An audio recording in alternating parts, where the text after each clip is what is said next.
Assalamualaikum warahmatullahi wabarakatuh.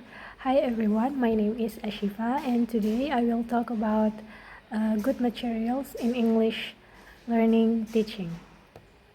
So, what are ELT materials? So first, ELT means English language teaching.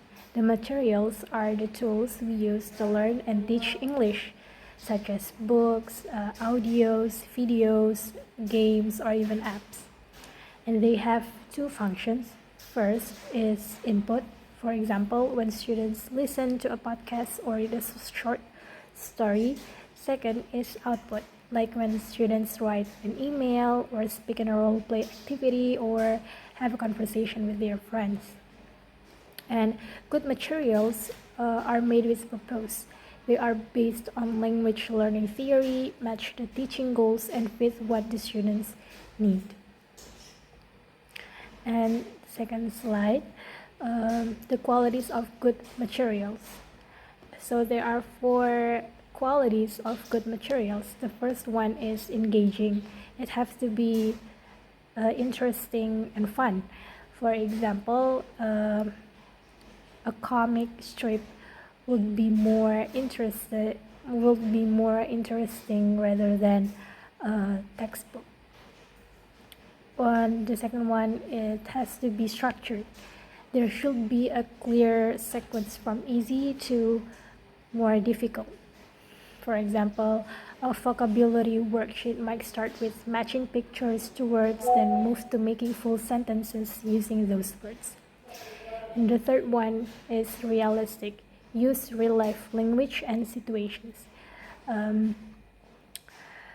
For example, students are asked to have a conversation about buying food at the market, or a situation, or having a conversation with their friends if they meet their friends in places where there are many examples on how to make a realistic materials or based on real life situations.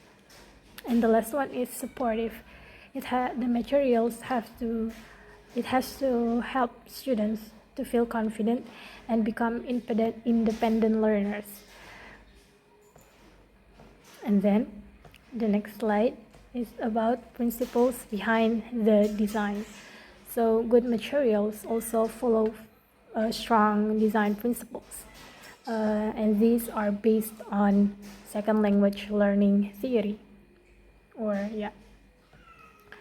First, they help students notice grammar and vocabulary naturally. For example, highlighting the ed endings in past tense stories helps learners to see the pattern. And it also it has to encourage interaction and real communication.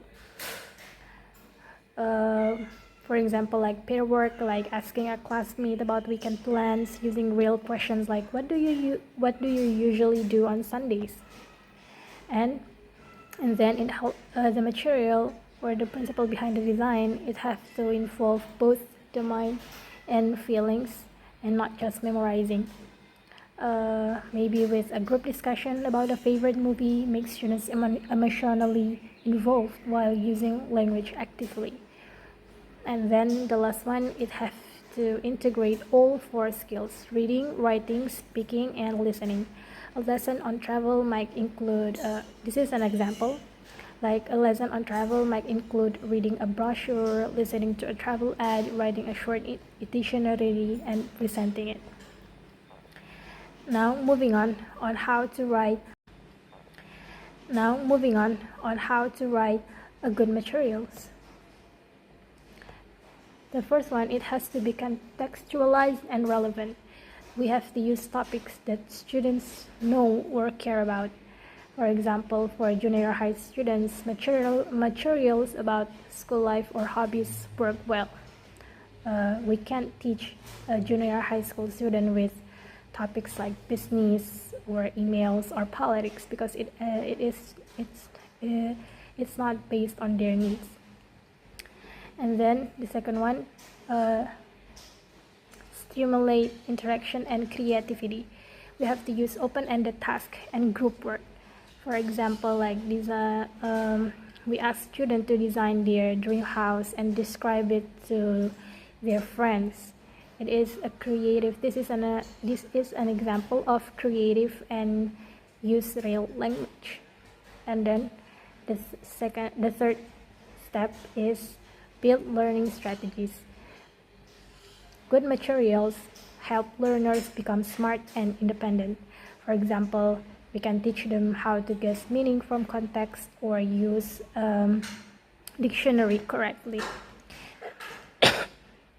And the last one, good material have to focus on both form and function.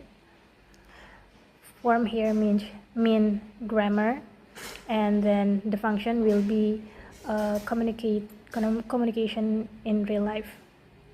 So we have to teach present continuous first. For example, we teach students about present continuous tense, and then we do a game where students describe what their classmates are doing in silly pictures while using present continuous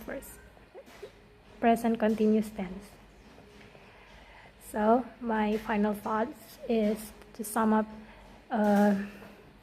good materials in English learning teaching. Good materials should not only help complete tasks but also help students learn deeply. They need a balance of theory, creativity, and usefulness. We must design with the learner in mind. That means flexible, purposeful, and meaningful materials. A good worksheet or activity can make a big difference in motivation and learning success.